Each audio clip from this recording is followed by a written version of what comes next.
ତୁ ସାଙ୍ଗମାନେ ଆଜି ଆମେ ପ୍ରସ୍ତୁତି କରିବା ବିନା ପିଆଜ ରସୁଣରେ ଗୋଟେ ଟେଷ୍ଟି କଦଳୀ ଭଜା। ସେଥିପାଇଁ କଦଳୀକୁ ଆମେ ଗୋଟା ଧୋଇକି ଏମିତି ଛୋଟ ଛୋଟ କରି କାଟିଦେବା। ତାକୁ ଆମେ କରେଇରେ ପାଣି ଏବଂ ଲୁଣ ଦେଇଦେବା ଟେଷ୍ଟ ହିସାବରେ। ତାପରେ ତାକୁ ସିଝେଇଦେବା।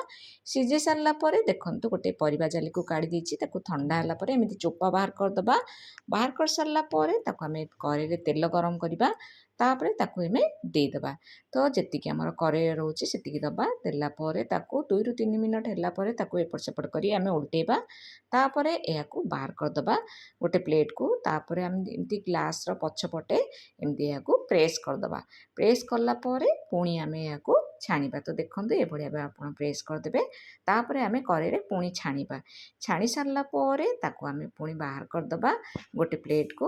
ଏଥିରେ ଚାଟ୍ ମସଲା, ଜିରା ପାଉଡ଼ର, ବ୍ଲାକ୍ ସଲ୍ଟ ଏବଂ ଲଙ୍କାଗୁଣ୍ଡ ଏଡ଼୍ କରିଦେବା। ତାପରେ ଆମର ପ୍ରସ୍ତୁତ ହୋଇଯିବ ଟେଷ୍ଟି କଦଳୀ ଭଜା। ଭିଡ଼ିଓଟି ଭଲ ଲାଗିଲେ ଲାଇକ୍, ସେୟାର, ସବସ୍କ୍ରାଇବ୍ କରିଦେବେ।